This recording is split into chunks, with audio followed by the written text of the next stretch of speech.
Hey guys, today's DIY is something you can do with literally zero practice. So generally before I create my videos for you guys, I try it out a couple of times before I actually present it.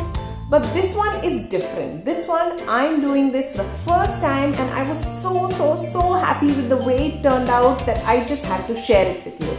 If you don't know me, my name is Divya Sahadevan and this channel is my little creative corner. The inspiration for today's DIY comes from an academic therapeutic community called Mosaic, which is run by Hanklin Institute.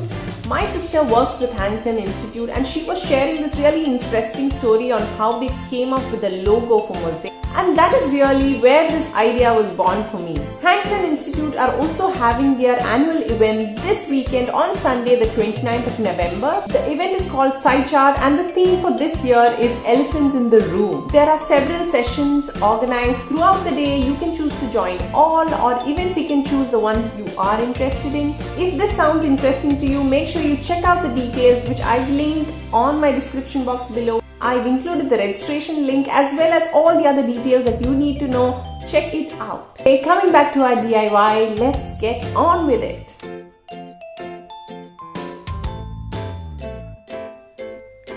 So the first step to our project is hammering our tiles, and you can use any kind of tiles. You can use floor tiles, kitchen tiles, wall tiles. So I got my hands on a couple of floor tiles and you just directly go hammer it out into some medium to small sizes.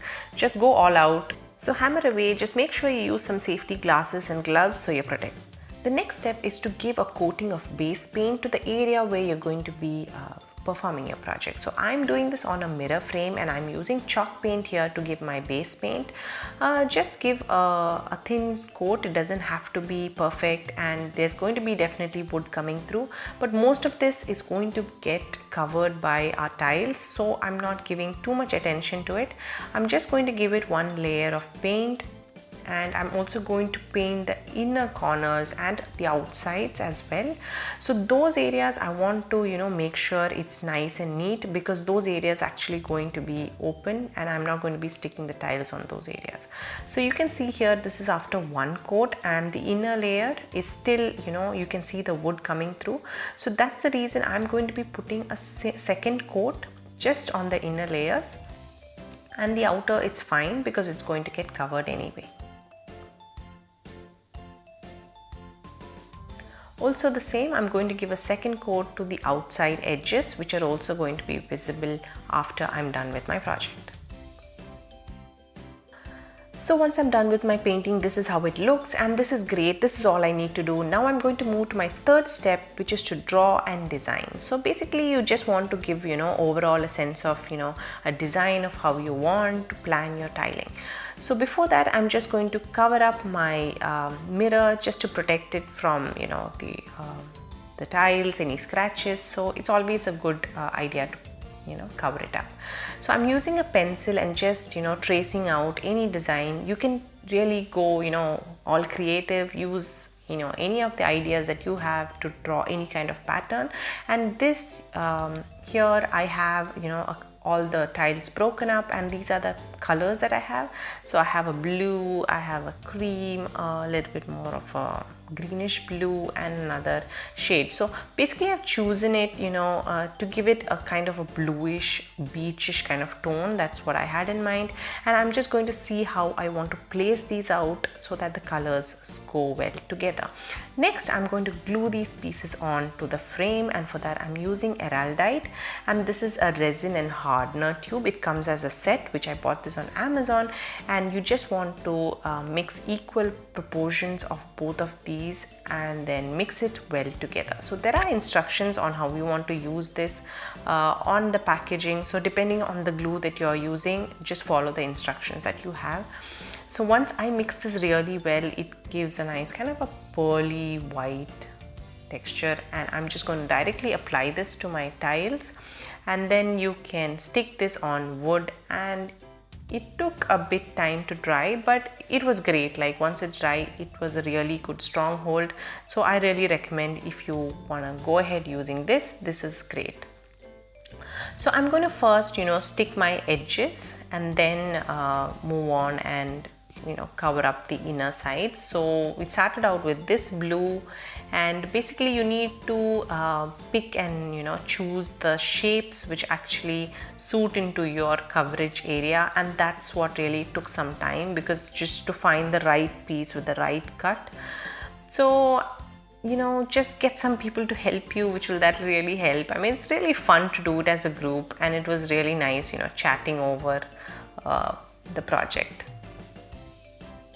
So once it's done, this is how it looked, and you can see that you need to try and maintain almost a uniform distance between the tiles, and also that the edges are straight cut. And that's how it looks, and it was so pretty. Just this much I was really impressed. Next and last step is to grout the mosaic. So to grout, we need the grout powder, which is again something that I picked off of Amazon, and I know that this comes in different colors, but I have the ivory tone, and this also has instructions on how to mix this and prepare your mixture. So on my pack, it was a 2:1 ratio. So I mixed 2 cups of my grout powder to 1 cup of water, and I even slightly altered the ratio because I wanted it a bit thicker, because it turned out really runny according to that ratio. So I put in a little extra powder and made a little thick. So this part gets a little messy. You just want to really, I don't know how you can do it in a better way, but I just took my hands and really got the mixture into the grooves, and you want to make sure it's really inserted into all those little grooves and completely filling it up. Also make sure that it does not leak out the edges, so make sure to do that, and just keep filling up the grooves as well as you can. So once you're done, and you're done with one layer of the grout, now you want to take any piece of a sponge or a cloth and just wet it up, but make sure it's not soaking wet. You really squeeze out all the liquid, and then you're going to really wipe it lightly on your tiles to just remove the excess grout mixture.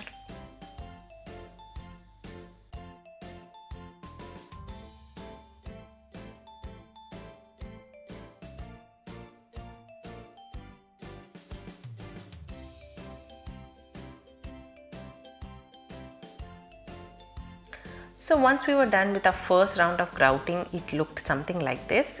It dries, it takes some time to dry, but so if you look really closely, you can see these tiny depressions and holes which were formed.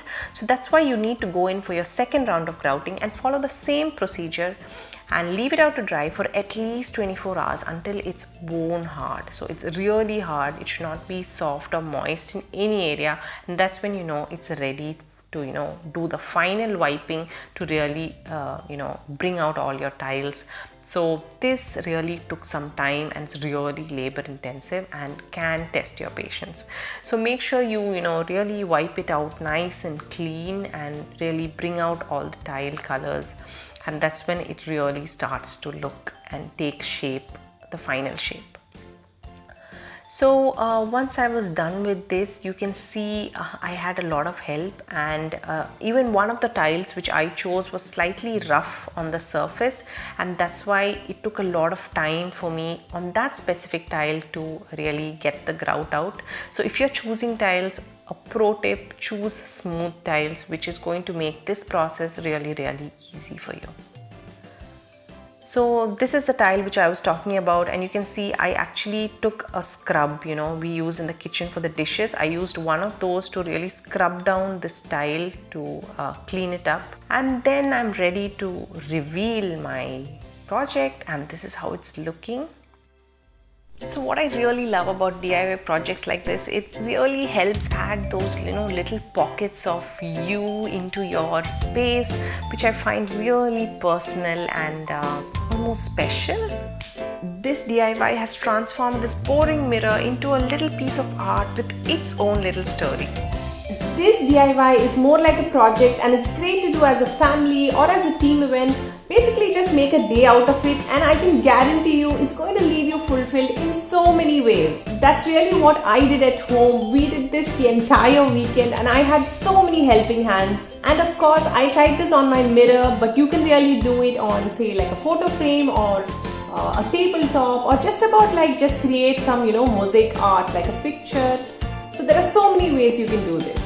If you try this out, don't forget to share it with me on my Instagram handle. I would love to see your creation.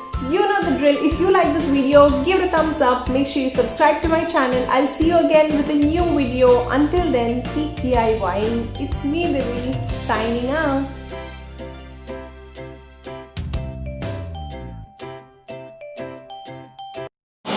Subscribe, subscribe, subscribe.